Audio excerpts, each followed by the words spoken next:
Now it's time to get started with Photoshop. This is a very complex piece of software, and I've been working with it for 25 years, and honestly, I've yet to use all of its features. However, there are some basic skills that are easy to pick up and can lead you to using, some of the more complex functionality of Photoshop. Photoshop was originally written in the late 1980s by two brothers, Thomas and John Knoll. They made it for the Apple Macintosh computer first, but then it was later ported to Windows. Porting just means translating the program code that tells the computer how to work from one operating system to another.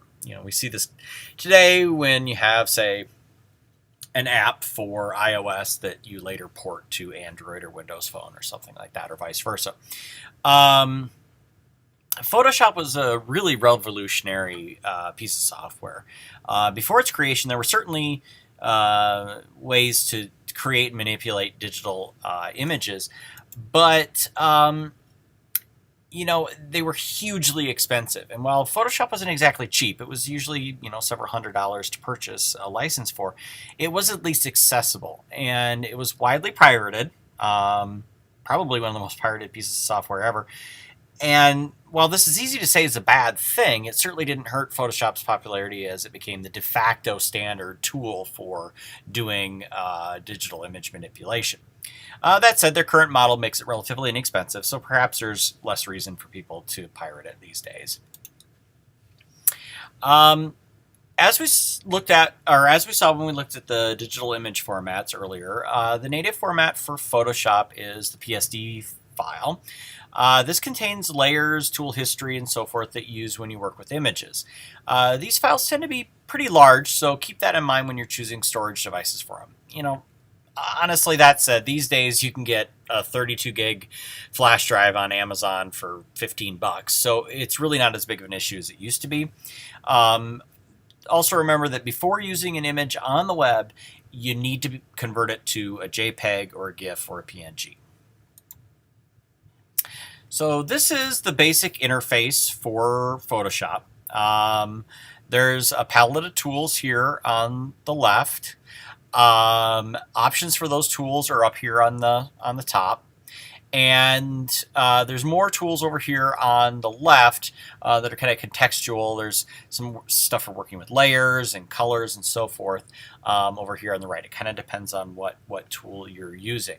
I encourage you to look through the links in the Photoshop resources section of this module for more details on the interface for Photoshop and all the other topics covered in this lecture. This is a relatively short video, but there's a lot of content to pick up, and your best bet are going to be those online resources. Adobe has some excellent stuff there, and there's a few other sources there that you really should dig into and work through it at your own pace. Now, before we get into the specifics of Photoshop, it's a good time to take a look at exactly how digital images are made. Images are made up of individual picture elements, or pixels. Pixels might be a term you've heard quite a bit, but a lot of people don't know that it's just a shortening of picture elements. These are little dots that are on the screen that are made up of red, green, and blue dots. Now, when you add those colors together, you remember from physics class, these will shine at various intensities and create everything from white to black. So you can combine that light to make any of the millions of colors that your computer display is capable of.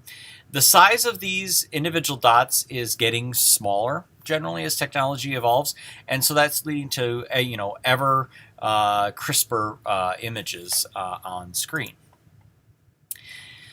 When we talk about the size of an image in the physical world, it's easy. You just get out a ruler and you measure the width and the height of the image in inches or centimeters if you live in the rest of the world, not in the United States. So with a digital image, it's a little bit more, a little different. We most often measure in terms of pixels, okay, so in terms of those dots that make up the image.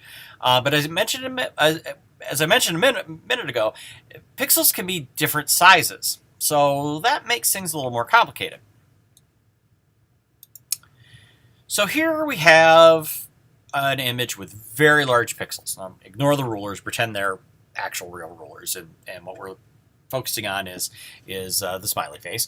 As you can see, this image is about 6 inches by 6 inches physically, and that's the image that we have. Now, what if we were to take those pixels and make them half the size? What would happen? Well, the pixels are half as big, so the physical size of the image is half the width and half the height, and therefore 1/4 of the area that it was before. Okay, so it's effectively made the image smaller physically because the pixels that make it up are smaller, and there's the same number of them, and so it makes a smaller image. But what if we use smaller pixels but keep the physical size of the image the same? Okay, so now we still have an image that's 6 inches by 6 inches, but because the pixels are smaller, we can use more of them and create a higher resolution or a higher quality image. Now, what happens if we make the pixels even smaller? Okay, I'm just kidding. That's my weirdo son helping me with the content of this course. He wanted to be a part of things, so that's that's his idea of fun. So moving on. Printed works are generally around 300 dpi. That's typical of what you would get with most laser printers. Regular computer displays are generally 72 to 90 dots per inch. And the newer Retina displays are somewhere between 264 and 400 or higher dots per inch. Retina screen is a marketing term by Apple, but basically what it means is the pixels are so small that at a typical viewing distance, you can't see the individual pixels. And so you have a very crisp and print-like display. That's why text looks so good on a modern smartphone as opposed to a not so modern computer monitor. You can still see the pixels on some of those, or that you don't see on your phone because the dots are so very, very, very small. Another example of this would be the full-size iPad. Has a resolution of about 2048 by 1536 pixels, which gives it in the lower end of that range, about 264 dpi. And like I said, many modern phones are even higher resolution than that.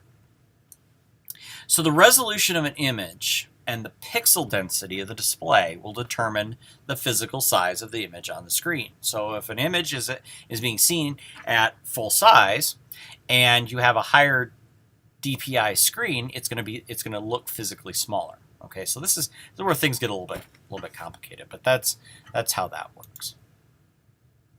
So let's get back to Photoshop. We'll start with drawing. Photoshop can be used as a paint program. Various tools are available to draw shapes, and there are different brushes and other tools available. And all those millions of colors that I talked about that your computer is capable of displaying can be selected by various means as well. Again, I encourage you to experiment with this with your own copy of Photoshop on your computer and look through those resources that I have linked, because there's a lot more information than what I can put in a typical YouTube video. And so those are really going to be your best resources for learning about that. Now, while you can smudge pixels around in Photoshop, the really amazing things that you can do with that tool are done with layers. Layers allow you to work on elements of an image separate from other elements. Okay, so it's like if you had a bunch of parts of an image and each part was on a transparent piece of plastic. Okay, and you can rearrange the pieces of plastic and you can make changes to one without affecting the other layers of plastic. Okay, but if you look at them from the top, you can see through all of those and see a coherent image. Layers like this allow for non-destructive editing. That is, you can try things out, and if you don't like it, you haven't permanently altered the other aspects of the image. Everything's independent, and so you can work with things in pieces. It also has an extensive history that you can roll back. When you export an image for the web, you will flatten all these layers onto a single layer, and then that's what's used to create the web-ready image. Here we see a diagram that kind of shows that concept of pretending these are all like layers of plastic, and then those correspond to these different layers within the layers dialog box inside of Photoshop. Selections. Now, Photoshop has many tools for working with and making selections. These can be used to clip a portion of an image for cloning or inserting into another image. Kind of think like, back in elementary school in art class where you were clipping images out of a magazine to make a collage. That's the kind of thing that you can do with Photoshop. So you can use these images for cloning, for insertion into other images, and so forth. There's a lot of possibilities, much more than you had in your elementary art class. You can also use selections to mask off an area of an image so that you don't have it affected by a filter or some other action that's being applied. Kind of like putting paint around, something that you don't want to get paint on, like the trim of a wall you're painting or something like that. The last topic we have in this introduction are smart objects. And again, this is one of those kind of unique Photoshop things. Smart objects are really cool. They allow you to make a selection and then put that on a layer and make transformations to it without introducing pixel noise or any other distortion. So if you made a small selection from one image and put it and try to stretch it out normally without making it a smart object, it would get all pixelated and look very weird. But if you make it a smart object, you can stretch and warp to your heart's content, and it's not going to get pixelated. It's going to look good. This provides you with a much greater flexibility when working with objects within a project. And so honestly, I encourage you to make smart objects out of just about every layer in your design. It's going to make it a lot more flexible to work with and make your end result look much better. With that, we do have an assignment, an initial assignment with Photoshop that's on eLearning. There's instructions on there. Basically, it's just going to be a real gentle, easy introduction to Photoshop that I think that you'll really enjoy. It's not stressful. We're gonna go into the pool through the the shallow end first before we get into more complicated concepts. So take a look at that and complete it by the due date. If you have any questions, please let me know, and I will do what I can to answer all of them as quickly as I can. All right, thank you.